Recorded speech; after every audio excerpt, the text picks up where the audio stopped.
सारी दुनिया कहते नहीं आप नहीं कर सकते, ये बहुत मुश्किल है, वहाँ इतने लोग होते हैं, पर उसको फेथ होता है कि नहीं मैं कर सकता हूँ। कितने भी चैलेंजेस आते हैं, कितने भी फेलियर्स होते हैं, बट उसको फेथ है ना अपने पर, तो धीरे धीरे धीरे धीरे सफलता मिल जाती है। लेकिन अगर सब भी कह दें कि आप एक्टर बन सकते हो, सब भी कह दें आप डॉक्टर बन सकते हो, पर बनने वाले को अगर अपने पर फेथ नहीं है, then it is very difficult. फिर वो पहला चैलेंज आएगा और उसको लगेगा देखा मैं तो कर ही नहीं सकता। बहुत प्यारी बात आपने कही कि इंसान को दूसरों के बारे में नहीं सोचना चाहिए, और बहुत शक्ति लगती है लेकिन to carve out your own path, और मैं अपने राह पर निकल पड़ूं और लोगों के बारे में नहीं सोचूं। लेकिन हिटलर भी यही सोच के निकला था ना कि मैं अलग अपनी दुनिया बनाऊंगा, मैं सही हूँ। हर आदमी तो महात्मा गांधी नहीं बन पाता है। दूसरों के बारे में नहीं सोचना ऐसा नहीं है, we not being insensitive to other people, लेकिन if I believe in something, जैसे मुझे किसी चीज़ पर कन्विक्शन है, मुझे फेथ है, फॉर एग्जाम्पल जैसे हमारी जर्नी है, स्पिरिचुअल जर्नी है, when we start very early, तो ज़रूरी नहीं है कि एवरीबडी विल सपोर्ट ना, चाहे फैमिली है, फ्रेंड्स हैं, उनको लगता है अभी क्या करने की ज़रूरत है, वहाँ जाने की क्या ज़रूरत है, आप सब कुछ करते हुए भी तो ये कर सकते हो। ज़रूरी नहीं है कि दे अंडरस्टैंड, और हम उनको ब्लेम भी नहीं कर सकते क्योंकि शायद उनके पास वो एक्सपीरियंस नहीं है जो हमारे पास वो एक्सपीरियंस है।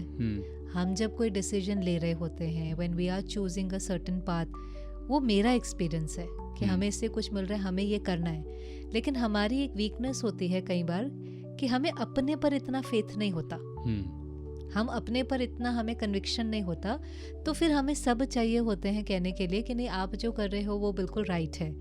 वो ज़रूरी नहीं है हर बार पॉसिबल होगा, और वो ज़रूरी नहीं कि हर इंसान में वैसी क्षमता हो। एब्सोल्युटली।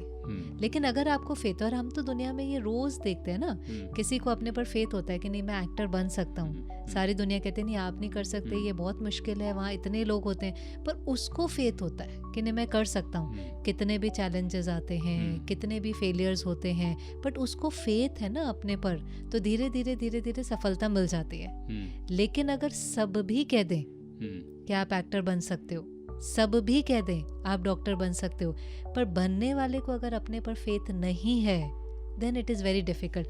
फिर वो पहला चैलेंज आएगा और उसको लगेगा देखा मैं तो कर ही नहीं सकता, मुझे तो पहले से पता था। इसका दूसरा पहलू भी सिस्टर है कि बहुत लोग तमाम ज़िंदगी गुजार देते हैं एक्टर बनने की ख्वाहिश में या डॉक्टर बनने की।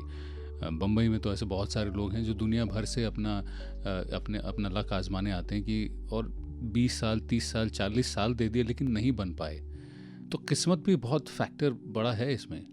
किस्मत से ज़्यादा कई बार ऐसा भी होता है कि अगर मुझे लगता है कोई चीज़ के प्रति मेरा पैशन है, मुझे लगता है ये मुझे करना है, ये चीज़ मुझे अच्छी लगती है, एक है कि हम कभी ट्राई नहीं करें।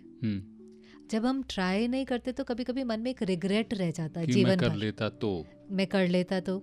दूसरा होता है कि हम करना शुरू करते हैं, लेकिन कभी कभी करने के दौरान हमें लगता है कि नहीं ये मुझे अच्छा तो बहुत लगता है, पर शायद इसका स्किल सेट मेरे पास नहीं है, maybe I am not so good at it. मुझे औरों का फीडबैक मिलता है, हो सकता है कि एक है कि आई am not perfect at it, पर लोग मुझे कहते हैं या मुझे भी फील होता है कि इफ़ आई होन my skills, if I work on it, मैं कर सकता हूँ। वो आपको पता चलने लग जाता है। पर कभी कभी हमें ये भी पता चलता है कि नहीं मेरे पास ये स्किल सेट नहीं है, ये जो इस फील्ड के मास्टर्स हैं इनको भी लगता है कि शायद ये नहीं हो सकता।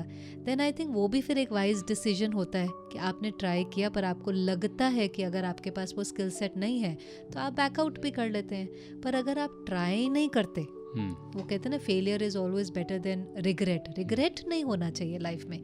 रिग्रेट की फीलिंग से अच्छा है आपने ट्राई किया, आपने रियलाइज किया आप कर सकते हैं तो भी ठीक है, आप नहीं कर सकते हैं तो भी ठीक है। ये भी विजडम होता है that I can do something and maybe I can't do something.